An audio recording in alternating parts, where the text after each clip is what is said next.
Do you believe, generally speaking, that history tends to repeat itself more often than not?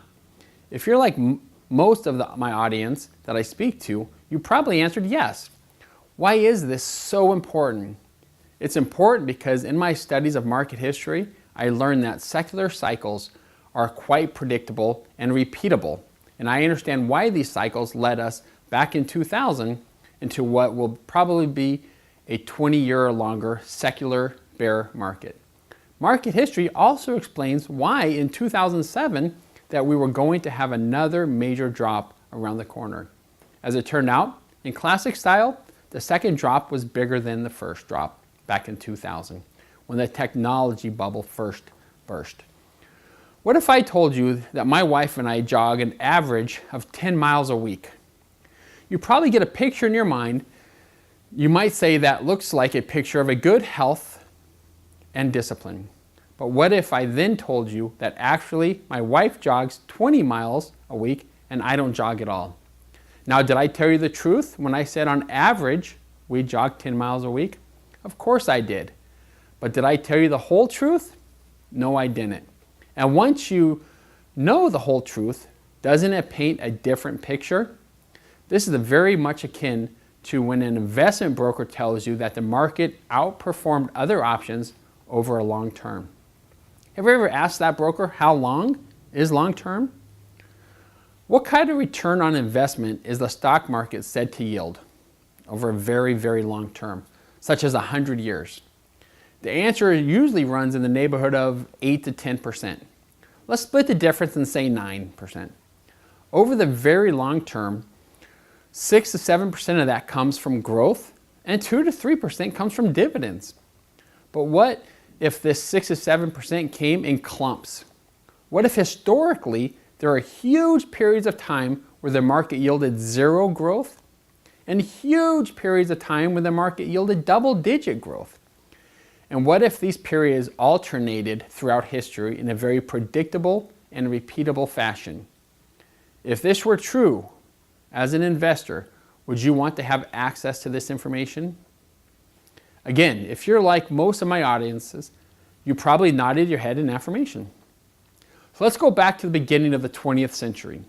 We had a bear market with zero growth period that started in 1899 and existed all the way till 1921. We had a 22-year bear cycle with zero net growth during that period. There were lots of good years and bad years, but the good years and bad years washed each other out, resulting in zero growth. Then we had a great period in the stock market from 1921 to 1929 called the Roaring Twenties. It was a great time in our country, but you know that came to a screeching halt one day in 1929 when the market crashed. Then we went through a period from 1929 to 1954, a 25-year bear market, again with lots of good years and bad years, but the good years and the bad years negated each other, resulting in a net zero growth. Then we went from the period from 1954 to 1966, where the market did well. Some of you might remember that period when America was on top of its game. Then that ended in 1966, when we went into another bear market. One of the shortest in the U.S. history from 1966 to 1982. That was just shy of a 17-year period, where again, the good years and the bad years all washed each other out, resulting in a zero net growth. Then, of course, the rest is history. When the stock market took off after that, 1982, and between 1982 and 2000, we had a time the best bull market in U.S. history. That all turned in the year 2000, and of course, the last 14 years have not been that good. So according to history, roughly how long is the average bear market? That's right, 20 years or so. One that was a bit shorter, and most were a bit longer. And you can see that the bull market, the good times, are typically a little shorter. So then how long is it when your investment broker says the stock market outperforms over the long term? The answer is 35 years. By the way, take a guess what the market cycle looked like back in the 1800s. If you've guessed it looks similar, then you'd be correct. Throughout history, we've consistently had over 20 years or so bear markets, followed by shorter bull markets, followed by bear markets, and so on and so forth. So is it possible that this is the first time in nearly 200 years of market history that the market recovers after only 14 years since the turn of the century? Well, of course it is. Anything's possible. But hopefully, what you're asking yourself is it probable? According to history, clearly the answer is no. So it was because of our research of market history that I learned about the predictability and repeatability of these secular bear markets. How can you tell when another secular change is at hand? I'll talk more about that in my next video. But in the meantime, you're probably asking, okay, but if we have perhaps 6 to 10 more years in the current bear market, what does that really mean to me and my investments? Well, history is clearly trying to send us a message that every secular bear market we've ever had in this country has had 3 or more major drops. And again, how many have we had so far since the turn of the century? That's right, only 2. We have not had the 3rd drop yet. Oh, and by the way, it doesn't always happen, but it often happens that these drops get sequentially larger. In other words, the 2nd drop is going to be bigger than the 1st, and the 3rd drop is bigger than the 2nd. There are a lot of reasons for that, which go beyond our video today, but it indeed turns out that the 2nd drop starting in 2007 was larger than the 1st in 2000. The question now is, when will this 3rd drop happen, and will it be bigger than the last? Also, how will it affect you if that happens? Again, in our next video, we'll talk about how to identify key characteristics of a shift in a secular market. But before we call it quits for today, I want to take the moment and answer a thought that might be very well be going on in your mind at this point. You might be thinking, I've never heard an analyst in the media talking about a 20-year bear markets. Most of the time they say that a bear market is 2 years or 3 years. So why do they say 2 or 3 years, but Oliver Lee says 20 years?